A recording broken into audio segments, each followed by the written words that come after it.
ബാലൻ കണ്ടു. ഒരു excellent movie ആയിട്ടാണ് എനിക്ക് പേഴ്സണലി അനുഭവപ്പെട്ടത്. അതിന് പല കാരണങ്ങളുണ്ട്. ഓരോരോ കാരണങ്ങളിലേക്ക് ഞാൻ ഡീറ്റെയിൽ ആയിട്ട് വരാം. ആദ്യമേ തന്നെ ബാലൻ ഡയറക്റ്റഡ് ബൈ ചിദംബരം ഒറ്റ പടത്തിലൂടെ മഞ്ഞുമൽ ബോയ്സിലൂടെ എന്താ പറയാ ഇന്ത്യയിൽ ഒരുമിച്ച് അങ്ങോട്ട് പോപ്പുലർ ആയിട്ടുള്ള ഒരു പേരാണ്. അങ്ങേര് ആ ഡയറക്ടറുടെ അടുത്ത പടം എന്ന് പറയുമ്പോൾ നമ്മളിപ്പോൾ പ്രതീക്ഷകൾ കുറെ ഉണ്ടായിരിക്കാം.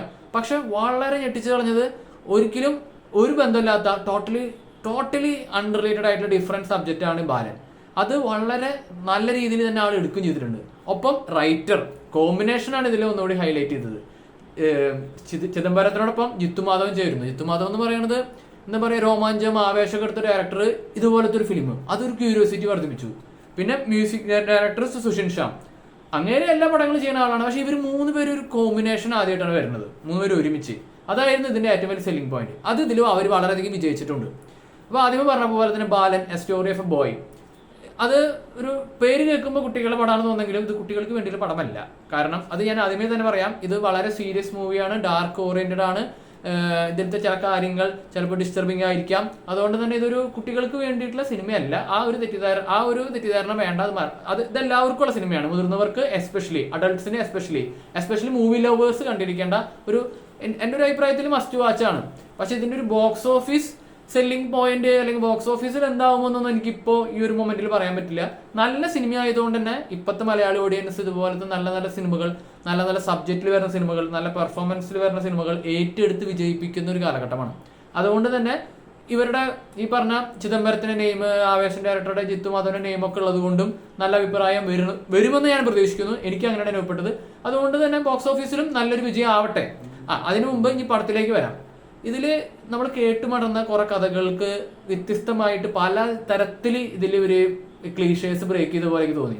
നരേറ്റീവ് സ്റ്റൈല്, പിന്നെ എന്താ പറയാ സ്ക്രിപ്റ്റ് പോകുന്ന രീതി, മ്യൂസിക് കൊടുക്കുന്ന രീതി, എല്ലാത്തിലും ഒരു പുതുമകൾ എനിക്ക് ഫീൽ ചെയ്തു. അത് ഞാൻ ഇങ്ങനെ നിങ്ങൾ കണ്ടു കഴിഞ്ഞാൽ മനസ്സിലാവും.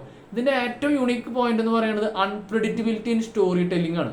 ഇതിന്റെ കഥ പോകുന്നത് ഇതെന്തിങ്ങനെ നമ്മളിങ്ങനെ പ്രതീക്ഷിക്കുമ്പോൾ അവരപ്പിക്ക് മാറ്റും. അപ്പിക്ക് അതിന്റെ പ്ലോട്ട് ഇങ്ങനെ മാറിക്കൊണ്ടേയിരിക്കും. ഇത് കേൾക്കുമ്പോൾ നിങ്ങൾക്ക് കൺഫ്യൂഷൻ വരണ്ട. ഇതൊരു ഇൻവെസ്റ്റിഗേറ്റീവോ സസ്പെൻസ് ത്രില്ലറോ അങ്ങനത്തെ പടമല്ല.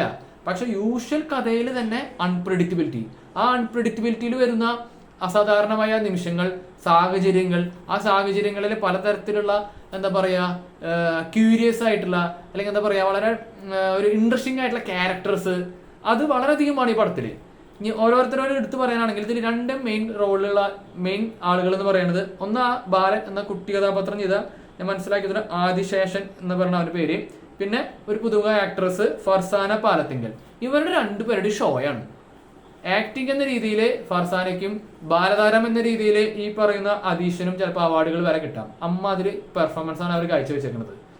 അവരുടെ ഒരു ഇന്റൻസിറ്റി, അവരുടെ ഒരു ബോണ്ടും വളരെ നല്ല രീതിയിൽ നമുക്ക് കണക്റ്റഡ് ആവും. ഇനി അവർ മാത്രമല്ല, ഇതിൽ കുറെ ചില കഥാപാത്രങ്ങളുടെ കാസ്റ്റിങ്, ഇതിപ്പോ ചിദംബരമാണോ ആവേശം ജിത്തുമാധവനാണോ ആരാണിത് കാസ്റ്റ് ചെയ്തതെന്ന് അറിയില്ല. അസാധ്യം. കാരണം നമുക്ക് അത്ര പരിചയമില്ലാത്ത എന്നാൽ നമുക്ക് അറിയാവുന്ന ഡയറക്ടറോ അല്ലെങ്കിൽ ചെറിയ ചെറിയ ആക്ടേഴ്സിന് ഇവര് കുറച്ചും കൂടി വളരെ ഡിഫറെന്റ് ആയിട്ടുള്ള റോളിലേക്ക് കൊണ്ടുവന്നു. പിന്നെ കുറെ ആദ്യമായി അഭിനയിക്കുന്ന കുറെ കഥാപാത്രങ്ങളും, ഗിരീഷ് ഷേഡി പ്രൈമറിയുടെ ഡയറക്ടർ, നിങ്ങൾ ആളുടെ ഡയറക്ഷനെ കണ്ടിട്ടുണ്ടാവുള്ളൂ, അഭിനയം കണ്ടിട്ടില്ല. അപ്പൊ അതൊരു പുതുമ, അത് നല്ല രീതിയിൽ വന്നിട്ടുണ്ട്. പിന്നെ ബീന ആന്റണി എപ്പോഴും ഒരു കോമഡി റോളിലാണ് നമ്മൾ ബീന ആന്റണിനെ കണ്ടിട്ടെങ്കിൽ ഇതിലത്തെ റോള് ഇവൻ ഫണ്ണി നേച്ചർ ആണെങ്കിൽ കൂടി കണ്ണിങ് റോളാണ്, നൈസായിട്ട് ചെയ്തിട്ടുണ്ട് ബീന ആന്റണി. പിന്നെ ജീൻ പോളും വളരെ സ്റ്റൈലിഷ് ആയിട്ടുള്ള ആളാണ്. ആക്ടിങ് രീതിയിലാണെങ്കിലും ഡയറക്ട് ചെയ്യുന്ന രീതിയിലും ഇതിൽ ടോട്ടലി ഡിഫറെന്റ് ആയിട്ടുള്ള ഒരു പ്രത്യേക തരത്തിലുള്ള ഒരു പോലീസ് ഓഫീസർ ആയിട്ടാണ് ജീൻ പോൾ വരുന്നത്. ജീൻ പോളും ആ റോള് അത്യാവശ്യം സൂപ്പറായിട്ട് ചെയ്തു എന്നാണ് എനിക്ക് തോന്നുന്നത്. കാരണം അത് അങ്ങനത്തെ ഒരു ക്യാരക്ടറാണ്. പിന്നെ ഇതിൽ പേര് കിട്ടിയില്ല, ഒരു അമ്മാമ റോളിൽ വരുന്നുണ്ട് ഒരു ഫസ്റ്റ് ഹാഫില്. അമ്മാമ റോൾ ചെയ്ത വ്യക്തി, അത് ആ സീൻ എല്ലാ സീനും എല്ലാ ഡയലോഗിനും തിയേറ്ററിൽ ക്ലാപ്പാണ്. ഫസ്റ്റ് ഹാഫിലായിരുന്നു ആ മെയിൻ സീൻസ് ഉണ്ടായിരുന്നത്. അമ്മാമ റോൾ ചെയ്ത വ്യക്തിയുടെ പേര് കിട്ടിയിട്ടില്ല, ആരെങ്കിലും അറിയെങ്കിൽ പറഞ്ഞു തരണം. അമ്മാമ റോൾ ചെയ്ത വ്യക്തി സൂപ്പറായിട്ട്. പിന്നെ ഇതില് ഈവൻ ടീസറില് ട്രെയിലറിൽ തന്നെ നമുക്ക് അത് മനസ്സിലായിരുന്നു. ഇത് ഇത്ര വലിയ സ്പോയിലർ ആണെന്ന് എനിക്ക് തോന്നുന്നില്ല. ടോവിനോ ഉണ്ടെന്ന് നമുക്ക് അറിയാം. ടോവിനോ സെക്കൻഡ് ഹാഫിൽ ആണ് വരുന്നത്. ടോവിനോന്റെ കഥാപാത്രത്തിനെ കുറിച്ചൊരു ഒരു ക്ലൂ നമുക്ക് ഇതിലില്ല, അതുകൊണ്ട് ഞാനും പറയുന്നില്ല. പക്ഷെ ആ കഥാപാത്രം എന്താണ്, എങ്ങനെയാണ്, പെർഫോമൻസ് എന്താണെന്ന് ഞാൻ പറയുന്നില്ല. പെർഫോമൻസ് പറയാം, ക്യാരക്ടർ എന്താണ്, എങ്ങനെയാണ് വരണതെന്ന് ഞാൻ പറയില്ല. പെർഫോമൻസ് ടോവിനോ ടോവിനോക്ക് ഇത് ചെയ്യേണ്ട ആവശ്യമൊന്നുമില്ല. പക്ഷെ ടോവിനോ ചെയ്തത് തന്നെ ഞാൻ അപ്രിഷിയേറ്റ് ചെയ്യുന്നു. അത് വളരെ നല്ല രീതിയിൽ ചെയ്തിട്ടുണ്ട്. അപ്പോൾ മൊത്തത്തിൽ പറയുകയാണെങ്കിൽ പെർഫോമൻസ് കൊണ്ടും സ്ക്രിപ്റ്റ് കൊണ്ടും ടെക്നിക്കൽ ക്വാളിറ്റി കൊണ്ടും മ്യൂസിക് കൊണ്ടും ഡയറക്ഷൻ കൊണ്ടും for me one of the best മൂവിയാണ് ഈ കൊല്ലത്തെ മലയാള പടത്തിൽ വന്നതിൽ.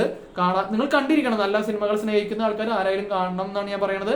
ഞാൻ പറഞ്ഞില്ലേ, ബോക്സ് ഓഫീസ് എന്തെങ്കിലും ആവട്ടെ നല്ല രീതിയിൽ വിജയിക്കുമെന്ന് ഞാൻ പ്രതീക്ഷിക്കുന്നു. പക്ഷേ ഒരു സിനിമ ലവർ എന്ന രീതിയിൽ, സിനിഫയിൽ എന്ന രീതിയിൽ ഞാനിത് റെക്കമെൻഡ് ചെയ്യുന്നു. Must watch movie. അപ്പോൾ നിങ്ങളുടെ അഭിപ്രായം എന്ത് തന്നെയായാലും എൻ്റെ കമന്റ് സെക്ഷനിൽ പങ്കുവയ്ക്കുക. അപ്പോൾ വീഡിയോ ഇഷ്ടപ്പെട്ടെങ്കിൽ ലൈക്ക് അടിക്കുക, കമന്റ് അടിക്കുക, സബ്സ്ക്രൈബ്, ഷെയർ ചെയ്യുക.